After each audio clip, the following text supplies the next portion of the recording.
Ano mo si Edith sa buhay mo? Ako yung kapatid ni Edith. Yan si ate, kapatid kong nag-iisang babae na maganda.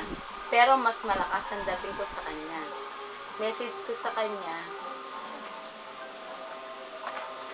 kahit hindi kami magkasundo niyan, mahal na mahal ko pa rin siya. Basta te, pag may prob ka, nandito lang ako.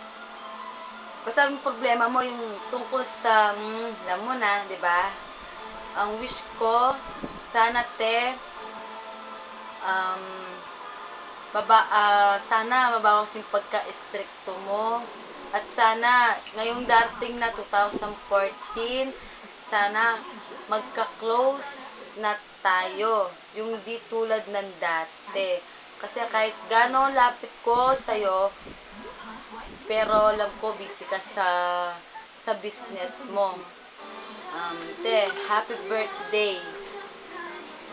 More birthdays to come. Love you, ma. Ikaw lang ang nag-iisang sister ko. Sana yan ang wish ko. Sana magka-close na tayo. At sana tayong lahat na magkakapatid.